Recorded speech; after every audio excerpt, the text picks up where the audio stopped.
Our business is the WindowMan. We're based in the south of England, in Somerset and Dorset. Okay, my name's Joe, and I'm the managing director of the business. We specialise in all different types of windows and doors and conservatories within the industry, from trade, retail, and commercial sector.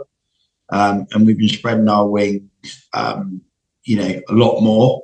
We find that the business pilots actually helped us do that, because for all intents and purposes, it's like having an extra member of staff. It enables me to just feel like I've got a little bit more control of things on a day-to-day basis, because I can see, I can physically see things where we're working free premises. If we were still working with files and T cards and so forth, I think it'd be quite difficult for me to really gauge where we are. It also, obviously it gives me a chance to, analyze staff members, efficiency, sales, closing rates, what branch is selling the most products, etc., etc. All in all, yeah, that's what we do, really. Perfect. So, Joe, one thing I'm interested in is what was life before Business Pilot like? Because a big thing for me is the contrast. It's amazing hearing all the different stories of how Business Pilot's so amazing. Everybody wants to hear that, but yeah, what was the contrast? So what were your systems before? How did you manage the business before? So the system very much was in an old-fashioned way, really. T cards, notepads, message books, filing cabinets, which, don't get me wrong, we do still have some paper files, but I think where I find it one of the most useful things is, like I said, going back to it, where we're working in 3 different places, our phone systems is linked to all 3 shops. So for instance, right, the customer will call, it'll be so many rings to the specific option that they've pressed, whether that be over, waiting for, crew cut.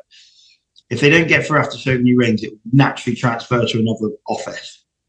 At that stage, our staff's completely briefed that they need to treat every customer as if, obviously, whichever branch they're dealing with. I know some of the national branches, companies, not necessarily in our sector, but like in the builders, merchants, trades, they get quite competitive with each other.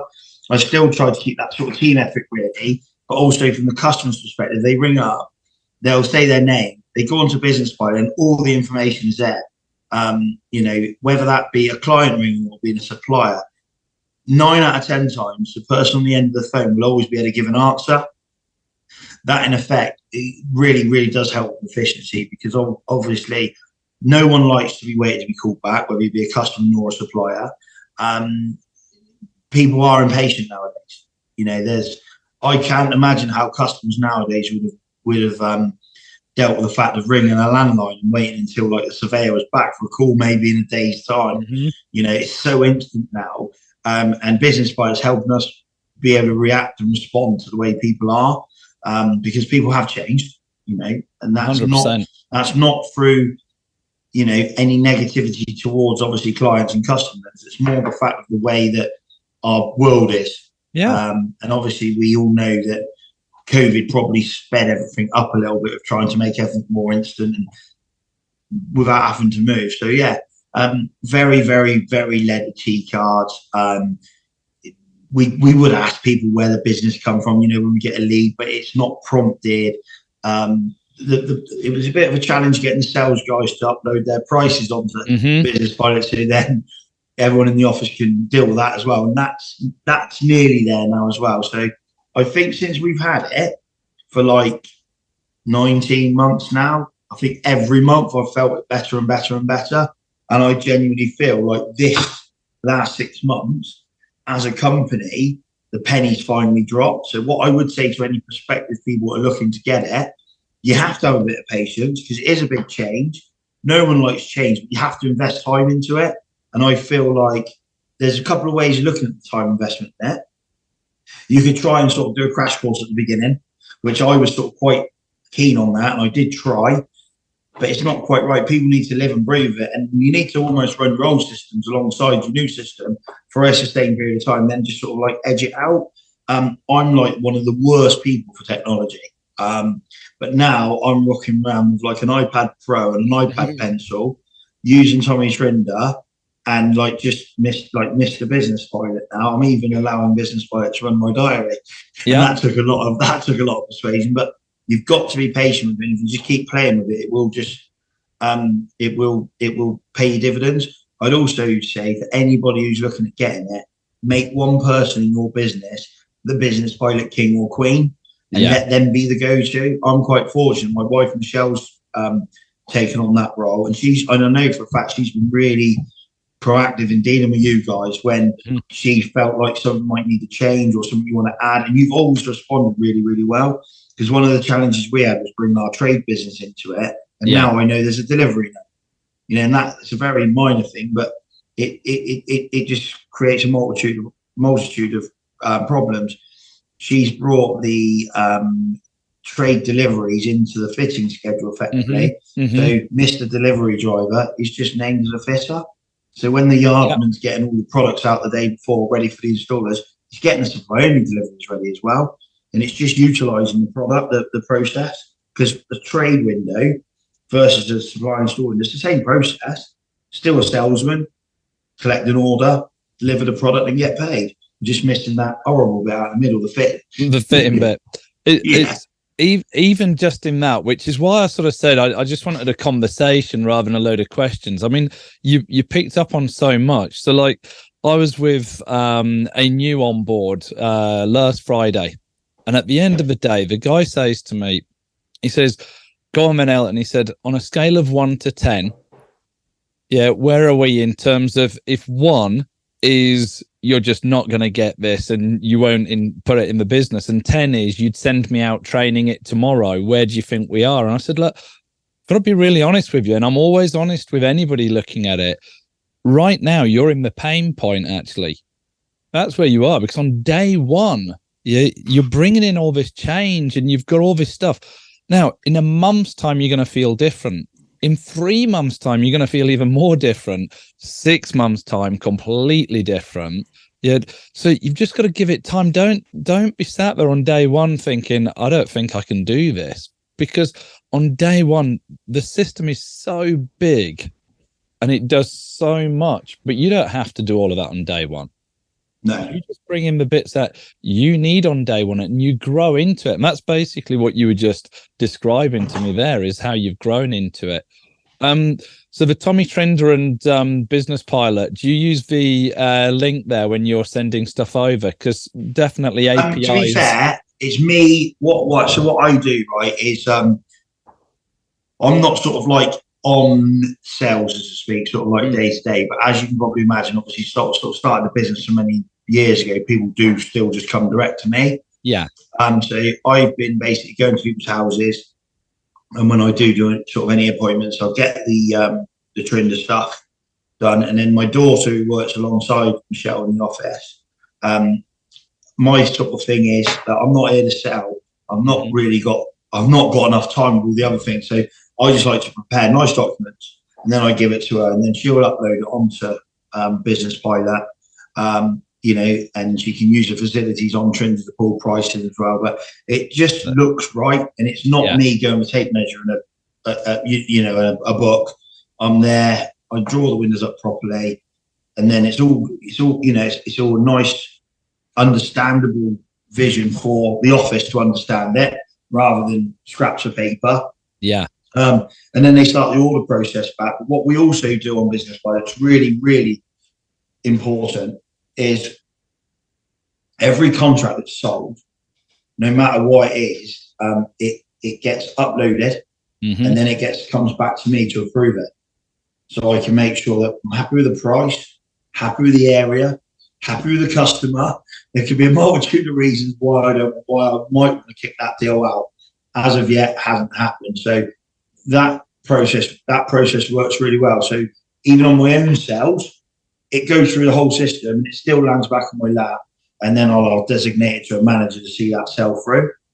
That's been massive for me as well. Yeah. So again, for people who are not used to the system, essentially, once you've got a lead, you don't mark it as sold. You do, but it's a soft sell, we'd call it. So Yeah. it's then going to come before it's actually sold into a contract. And you can bypass that. Not everybody does it, but I agree with you. I mean, it's a really good way to do it. So everything gets checked off before it actually becomes a live contract. We do. So say for instance, like our main sales guys just do have pads in the house, you know, because I think like you can overcomplicate things. Mm-hmm. I still do believe you can overcomplicate things. You know, the guys will write up orders in the house, customers sign it, pay a deposit, then it goes through the system, and that's when like within the calling off period, I just, you know, I will just check it over. But again, because of the like different apps and that you can get on phones and iPads and so forth now, scan it, Mm-hmm.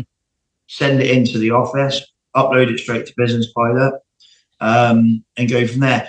I'll tell you one other bit of advice I really would give people as well, and this is really important, because obviously one of the things is like you said, people get invested in this, they need to invest time. Don't give it to the fitter straight away. No. We done that mistake. We took Business Pilot and we went for it. We bought pads. You know, we wanted to just be this digital company overnight. It doesn't work. So we actually give it to the fitters probably for 6 or 7 months. They just wasn't using it. But they did see some of the benefits of it. So we took it off of them. We went back to printing the job sheets off Business Pilot, because Business Pilot does do a nice, neat job sheet. And because you've got all the product, all the paid work and confirmations and contracts, it's really easy to do a pack in the morning. A couple of months later, they go, I could really do want to see a photo of that. Should have put a bit more time into learning your Business Pilot and use them tablets we bought you. Oh, I didn't. I only seen the confirmation, but not the survey. Oh, should have learned it more. So we're actually about to bring it back into the installers. Yeah. Almost because of the fact they now look at the offers and think they're missing out. Yeah. Yeah. Which they are. They really, really are. So we're about to relaunch it with the installers, because I feel that as a business owner, I've got complete confidence in it. We've got Michelle, who's sort of like really on it, and we've got a couple of others up and coming as well, like our newest shop in Weymouth. The 2 people that come to us have both come from more corporate businesses. Right. Every corporate business has a CRM. Mm-hmm. You know, they'd be surprised if we didn't have a CRM. Yeah. And then, of course, they've come in from day one not knowing it, but already had a bit of experience of, you know, using systems. Like one had come from a big supermarket chain as a store manager, and the other had come from the NHS. So both had but completely IT different. Systems. So for them to have come into a business and been writing T cards up and whiteboards and stuff, it would have been like, wow. We've got one like that where it's another family business, and the daughter had gone off to, you know, do more corporate stuff, as it were. So she's coming back into the business, and the condition was, we're not carrying on like this. We're having a system, you know, and I think that's it. You know, now we're used to this. We still often talk about it as new. And by the way, that T card, that whiteboard, all that stuff, that's not uncommon. You know, even now, you know, I know our paradigm is very much that we're in systems, but that's only because we are. You know, that there's so many people out there that are still on paper. But it is also interesting, and you're saying it, we never set out to abolish paper. No. What, you know, our thing was always, we want to give you the options, because you're going to have one sales guy who says, I'm never going on a computer, but he's an amazing sales guy. So why are you going to force him out of your business? One thing is really good as well. It's a constant reference point. So wherever we are. So if I travel away, you know, one, I do believe, like, you know, I'm going to say it's to other business owners as well.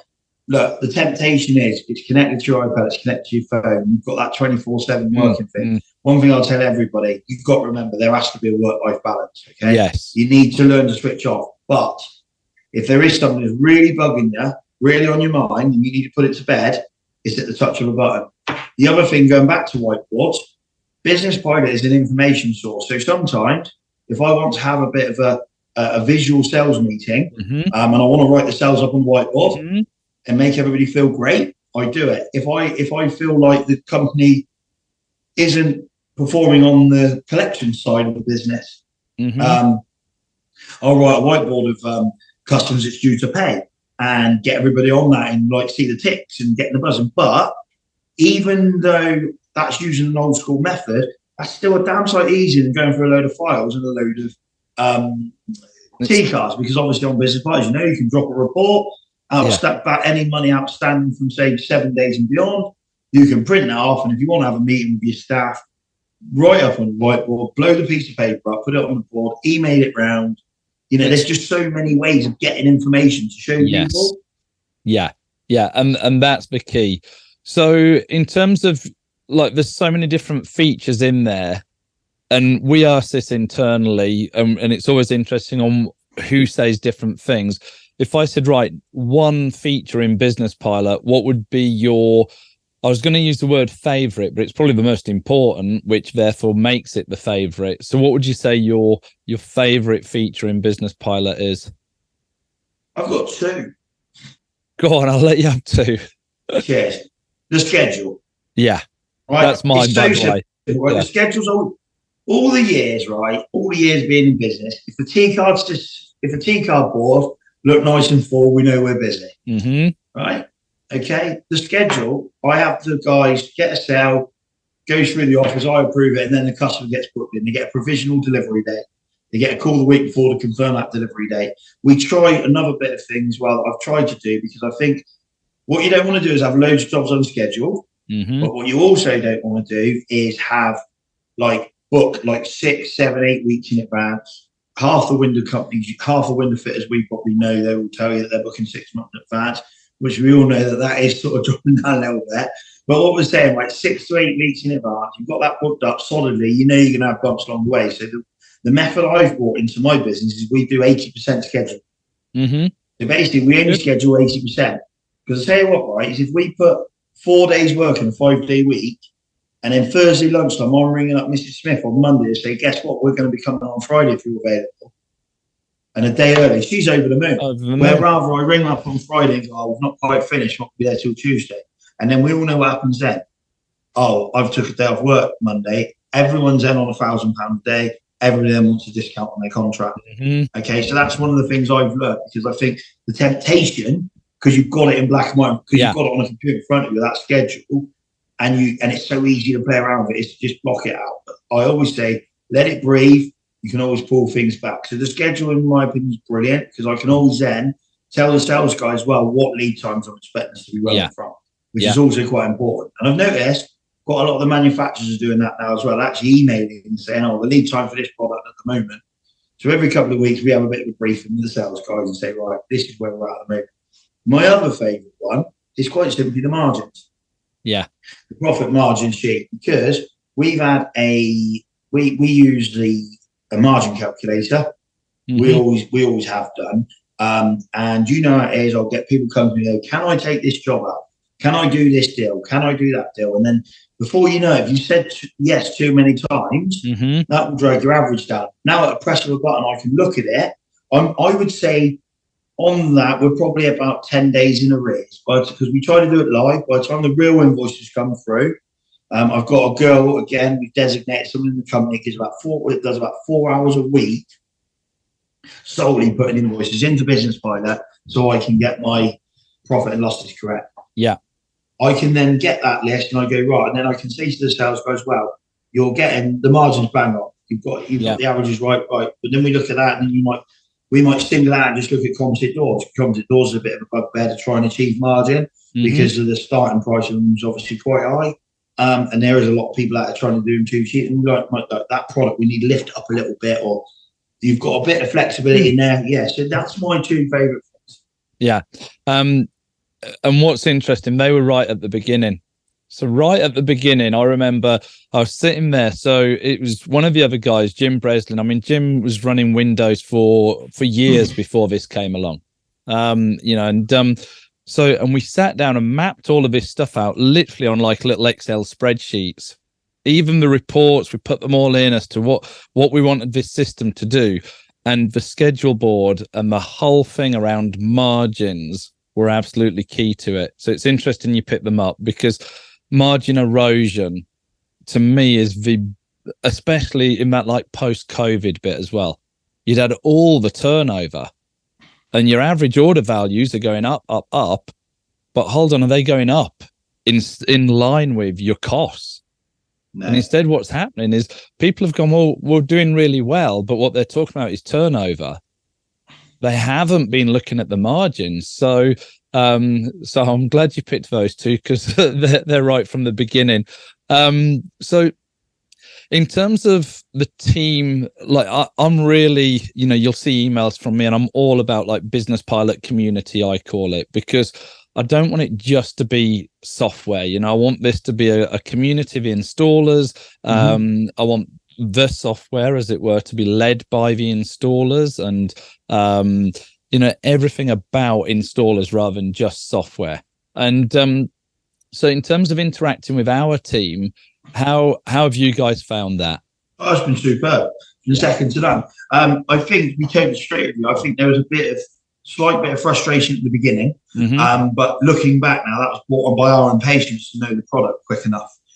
You guys obviously having the experience to realise that we need to, just sort of step through it. And to be fair, there comes to a stage where we did think like, this isn't going to work for us, because there was quite a lot of people. And then fair play, you organised a training day. We put the room out the back there, the projector on. The two girls come down. They've done a cracking job. Everyone come out there really, really positive. And I think from that day on, we just sort of started going forward with it. I think the communication's absolutely fine. I think you answer questions, you listen to us. When we think there's I wouldn't say a flaw, but when we think there can be an improvement, you listen. And if it's warranted, you make that improvement. Again, that's a testament and a lesson for any business. Everybody needs to listen. Everybody needs to learn, because at the end of the day, you saying about this community thing, that's dead right, because as we know, one of the reasons we're all attracted to this is because it was written by people who's got experience in what we're going through. What we go through day in, day out. And this does make the process a damn sight smoother. I wouldn't be able to run 3 separate shops without business pilot. It's as simple as that. It would drive me up the wall. But even to be able to do the 3 different sites, going back to you guys in communication, we needed to get advice from you of how that works for business pilot. And you showed us, how we can do the sales areas so it looks correct for us, and how we can, how we can just get a picture of how we can get a big picture within one program. It just works really well. I'm not saying your people have been nothing short of brilliant, really. Yeah, no, I appreciate that. And that's what, as internally we drive that, that's what we're pushing for. But I'm always interested in how that's being perceived, and the feedback is very much like yours, but it's important for us, and I don't care whether it's like the customer care element, the support, the training. I see our role as being here to help you guys to become more and more successful. Some guy asked me at the Fit Show, he said, what's coming next in Business Pilot? And I said, well, no, he asked me, what's the future for Business Pilot? That was it. And I said, well, I think the answer you want is probably different to the one I'm going to give. I said, because I think what you're asking is what feature is coming next. But actually, that's very short term. The real answer is anything that will help the installer become more successful. Whatever that is. That might be better training. That might be better cross sort of installer communications. It could be anything. Basically, if it will help the installer become more successful, that's what you're going to be seeing from Business Pilot.